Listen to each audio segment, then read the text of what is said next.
Welcome to another great video for the Iowa Lakes Corridor Development Corporation as we celebrate Manufacturing Week and all of the wonderful businesses in the corridor that really make us who we are. We're excited to talk today with John Tatman from DEMCO. So, Mr. Tatman, tell me a little bit about yourself and DEMCO as a company. John Tatman. I've been with DEMCO for 27 years. DEMCO is in two locations, actually. We have headquarters is in Boyden, Iowa. Spencer, Iowa is our second location. We're a company of about 400 people total. We have 100 people here in Spencer. We have four main product lines. We build RV components for the RV world, where we're building hydraulic couplers and tow dollies, supplemental braking systems for pulling cars behind RVs. Mm-hmm. Then we have our agricultural lines where we're building pull-type sprayers, mounted sprayers. We have grain carts, gravity wagons, head transport trailers for hauling corn and bean heads, and grain tank extensions. In our semi-trailer lines, we build grain trailers, drop deck trailers, liquid tenders, gondola trailers, and side dump trailers. So we're a very diversified company at that point in time. Are you building all of those here in Spencer? No. Some of those components are being built over in Boyden. Okay, perfect. We get into the RV components, and some of the ag components are in Boyden. Mainly semi-trailers in Spencer. Okay. Yeah. So again, thinking about all of those different pieces that you're doing, where are they going? All over the United States. And we do ship to foreign countries too. Wow, with them. That's amazing. Yeah. So you guys had a transition. You haven't always been DEMCO. Tell me about that. We used to be Maurer Manufacturing. Okay. As Maurers, we were owned by Bob and Peg Maurer. They started the company in 1995. In 2000, they sold the company to Lakes Enterprises. Lakes Enterprises was a group of investors, with DEMCO being one of the investors. In 2016, DEMCO bought out all the investors, and now we are solely owned by DEMCO. So you've had some growth also with DEMCO. As an economic development champion in the region, talk to me about how economic development partnerships and processes supported what you've done with growth. Yeah, specifically here in Spencer, we relied on the corridor a lot when we were looking at expanding people. Mm-hmm. We'd gotten some grants at one time to help expand people.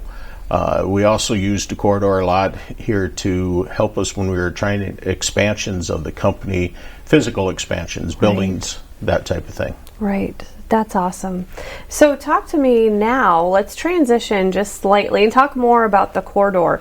You have served as a board member, as a president. You helped me to make the choice to come to the corridor with all the opportunity up here.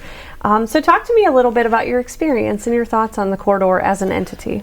The corridor is it's very unique in the fact that we are 4 counties in the corridor. Mm-hmm.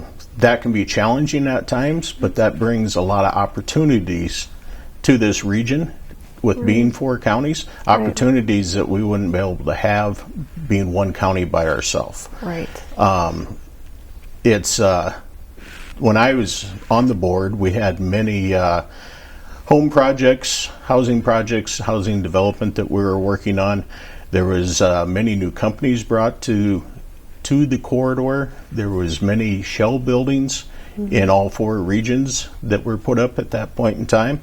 Probably the biggest thing that I enjoyed watching was the entrepreneurship that was put on. And at that point in time, we were looking to get young, exciting people to the corridor to take on businesses. Right, absolutely. And just in that time, when you think about your experience, 27 years is quite an amount of experience. And, through the time at the corridor, what's changed? What's different in this environment for economic development in the region?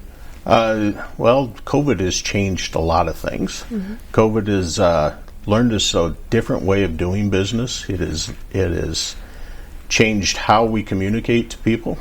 The corridor has brought more unity to what we're doing. It's been a voice for our communities. That's great. So I'm going to challenge you with this one. You get just one word to describe the corridor. What would that be? Collaboration.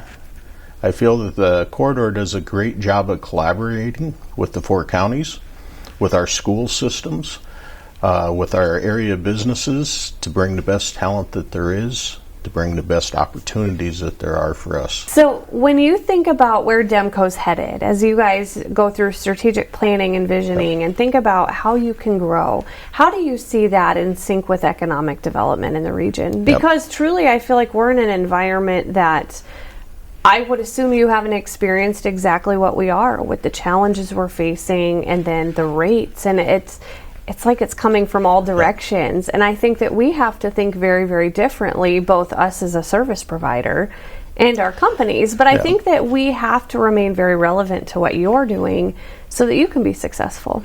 I mean, the corridor is a great resource for us in the fact that we can't be the experts in everything that we're doing.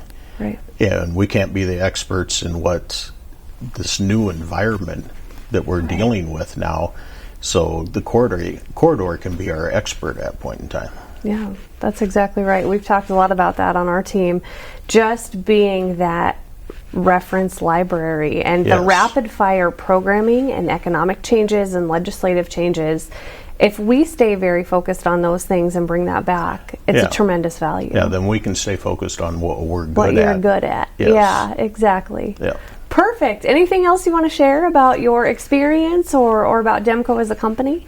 No, we just appreciate everything the corridor does for us and want to be there to help in any way that we can. Of course, absolutely. And one of the ways that I love that you guys do that is always opening your doors, whether it be tours from our team to try to learn more or elected officials to educate them on what the challenges are for even your employees and your team. I just really applaud your approach at being very open and engaged in the community and everything else. So thank you for that too. Thank you. Of course. Well, here's another great video from Manufacturing Week. Thank you for joining us.